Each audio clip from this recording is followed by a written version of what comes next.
Hello friends, welcome back to Amrita Academy. So in today's video we will discuss about linking words. इसका part 1 पहले ही बन चुका है, उसका लिंक मैंने डिस्क्रिप्शन बॉक्स में दे दिया है। अगर आपने नहीं देखा हो तो आप उस लिंक पर क्लिक करके वहां से देख सकते हैं। सो फ्रेंड्स, आज हम और दूसरे कुछ लिंकिंग वर्ड्स के बारे में बात करने जा रहे हैं। जैसा हमने पहले वीडियो में भी बताया था कि लिंकिंग वर्ड्स और कुछ नहीं होते बल्कि ये कंजंक्शन होते हैं। मीन्स जो पार्ट ऑफ स्पीच होता है उसका एक पार्ट कंजंक्शन होता है, और कंजंक्शन क्या करता है, दो या दो से अधिक सेंटेंसेस को जोड़ने का काम करता है। सो इस तरह से हम किस तरह के सेंटेंसेस जब भी कोई बना रहे हो जिनमें हमें ज़रूरत है कंजंक्शन लगाने की या फिर लिंकिंग वर्ड्स लगाने की, इन्हें कनेक्टिंग वर्ड्स भी बोला जाता है, तब हम इनका यूज़ करते हैं। और ये जो वर्ड्स होते हैं, अगर इनका आपको अच्छे से नॉलेज है तो आप सही टाइम पर सही जगह सही सेंटेंसेस बना पाएंगे। सो वन बाय वन हम इनका और अच्छे से नॉलेज ले लेते हैं। सबसे पहला लिंकिंग वर्ड है इवन इफ। मीन्स भले ही या यद्यपि, जब हमें कहना होता है तब हम यूज़ करते हैं इवन इफ का। For example, it's important to me even if it is not important to you. It is important to me even if it is not important to you. Means यह मेरे लिए महत्वपूर्ण है भले ही यह आपके लिए महत्वपूर्ण ना हो। तो इस तरह से जो दो सेंटेंसेस थे उनके बीच में लिंकिंग वर्ड क्या हुआ हमारा, इवन इफ, या फिर अगर हम हिंदी में कहें तो भले ही।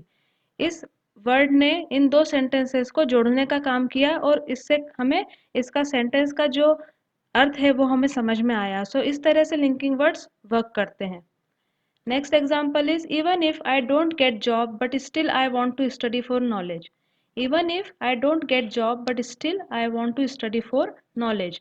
मीन्स भले ही मुझे नौकरी ना मिले लेकिन फिर भी मैं ज्ञान के लिए अध्ययन करना चाहता हूँ। ओके, सो यहाँ पर हमने फिर इवन इफ का यूज़ किया जब हमने भले ही लगाया, और इसमें सेंटेंसेस, जो दो सेंटेंसेस हैं वो जुड़े इसके कारण, और वहाँ पर जो इसका मीनिंग हम चाहते थे वो निकल कर आया।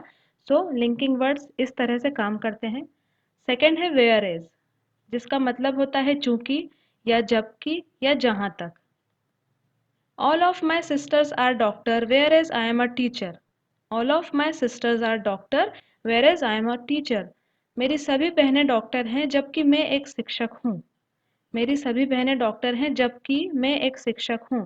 सो हमें जब जबकि बोलना हुआ तो हमने यूज़ किया वेयर इज का, जहाँ पर दो सेंटेंसेस कनेक्ट हुए विद द हेल्प ऑफ जबकि या फिर whereas. Next example is, my husband is allergic to dogs whereas I am a dog lover. My husband is allergic to dogs whereas I am a dog lover. Means मेरे पति को कुत्तों से allergy है जबकि मैं एक dog lover हूँ। ओके, तो यहाँ पर क्या हुआ, चूंकि, जबकि या जहाँ तक, जब भी हमें ऐसा कुछ बोलना हो तो हिंदी में जब वाक्यों में जबकि आए तब हमें हिंदी में इंग्लिश में यूज़ करना है वेयर इज का। ओके, नेक्स्ट है मोर ओवर। उसके अलावा, या फिर और, यही नहीं, या फिर इसके अतिरिक्त जब हमें कहना होता है तो हम मोर ओवर वर्ड का यूज़ करते हैं। Texting while driving is dangerous moreover it's illegal in some states. इसका मीनिंग होता है ड्राइविंग करते समय टेक्सटिंग करना खतरनाक है, इसके अलावा कुछ राज्यों में यह अवैध है। मीन्स कुछ लोग मोबाइल का यूज़ करते हैं, उसमें टेक्स्ट लिखते रहते हैं ड्राइविंग के टाइम पर, तो वो क्या होता है, कुछ जगहों पर वैसे तो यह खतरनाक है और कुछ जगहों पर तो यह अवैध भी है। तो इसके अलावा जब हमें कहना हुआ तो हमने मोर ओवर लिंकिंग वर्ड का यूज़ किया। नेक्स्ट एग्जाम्पल है, she was a talented actor and more over a good singer. She was a talented actor and more over a good singer. Means वह एक प्रतिभाशाली अभिनेता थी और इसके अलावा एक अच्छी गायिका थी। इसके अलावा के लिए हमने यहाँ पर मोर ओवर का यूज़ किया। दो सेंटेंसेस के बीच में लिंकिंग वर्ड ने क्या करा, उन दोनों सेंटेंसेस का कुछ सेंस निकला इस लिंकिंग वर्ड की मदद से। सो इस तरह से हमने मोर ओवर का यहाँ पर यूज़ किया। Next linking word is so that, जिसका मतलब होता है ताकि या फिर कि। I will go to France so that I can learn French. I will go to France so that I can learn French. Means मैं फ्रांस जाऊंगा ताकि मैं फ्रेंच सीख सकूं। यहाँ पर हमने ताकि बोलना है, जो हमें हिंदी में हमने ताकि बोला उसी के लिए इंग्लिश में हमने बोला सो दैट। ओके, मैं फ्रांस जाऊंगा, क्यों जाएंगे, क्योंकि मैं फ्रेंच सीख सकूं, ताकि मैं फ्रेंच सीख सकूं। तो यहाँ पर ताकि के लिए हमने सो दैट का यूज़ किया। एक और एग्जाम्पल देख लेते हैं, let's go to the cinema early so that we can get good seats. Let's go to the cinema early so that we can get good seats. Means चलो जल्दी cinema चलते हैं ताकि हमें अच्छी सीटें मिल सकें। ओके, तो फिर से हमने सेंटेंसेस को कनेक्ट किया with the help of linking word या फिर कंजंक्शन या फिर कनेक्टिंग वर्ड कह सकते हैं। और इसमें दोनों सेंटेंसेस कुछ इस तरह से लिंक हुए कि इन दोनों का सेंस निकल कर आया। और जब हमने हिंदी में ताकि का यूज करना चाहा तो हमने इंग्लिश में उसे सो दैट बोला। नेक्स्ट है वेयर एवर, जहाँ कहीं, जिस जिस जगह पर या जहाँ भी। जब भी हमें ऐसा कुछ बोलना हो तो हम यूज करते हैं वेयर एवर का। Use whole grain breakfast cereals wherever possible, means जहाँ भी संभव हो साबुत अनाज वाले नाश्ते का उपयोग करें। जहाँ भी बोलने के लिए हमने वेयर एवर का यूज किया। नेक्स्ट है meet me wherever you like. Meet me wherever you like means तुम जहाँ चाहो मुझसे मिल लो, या फिर तुम जहाँ चाहो मुझसे मिल सकते हो। सो इस तरह से हमने जहाँ के लिए बोला वेयर एवर। आई होप आपको सब लिंकिंग वर्ड्स क्लियर हो रहे हैं। अगर आपको बहुत अच्छे से ये वीडियो समझ में आता है तो आप कमेंट बॉक्स में एक एक लिंकिंग वर्ड के लिए एक एक सेंटेंसेस भी बनाकर रख सकते हैं, जिससे मुझे पता चलेगा ये वीडियो आपको कितना यूजफुल रहा। नेक्स्ट है अपार्ट फ्रॉम, मीन्स इसके अलावा। Apart from Aman the car was empty. Apart from Aman the car was empty means Aman के अलावा गाड़ी खाली थी। के अलावा बोलने के लिए हमने यूज किया अपार्ट फ्रॉम का। One more example, apart from that everything is fine. Apart from that everything is fine, इसके अलावा सब कुछ ठीक है। ओके, सो जब हमने इसके अलावा सब कुछ ठीक है मीन्स कोई वाक्य ऐसा था इसके पहले कि इस चीज में तो कुछ थोड़ा सा ठीक नहीं है बट इसके अलावा सब कुछ ठीक है, तो ये बोलने के लिए हमने अपार्ट फ्रॉम का यूज किया। Next linking word is rather than. Rather than means के बदले या इसके बजाय। For example, rather than using dried herbs he picked fresh one from the garden. Means सूखी जड़ी बूटियों का उपयोग करने के बजाय उन्होंने बगीचे से ताजी जड़ी बूटियां ली। ओके, सो रादर देन का क्या यूज हुआ, इसकी बजाय ये किया। ओके, नेक्स्ट सेंटेंस देख लेते हैं। She took the blame rather than blaming everyone else. She took the blame rather than blaming everyone else means उसने सभी को दोष देने के बजाय दोष खुद पर ले लिया। तो के बजाय मीन्स उसने सभी को दोष देने के बजाय उनको दोष ना देते हुए क्या ले लिया, उसके बजाय दोष खुद पर ले लिया। तो के बजाय के लिए हमने यूज किया रादर देन का। Next linking word is whether.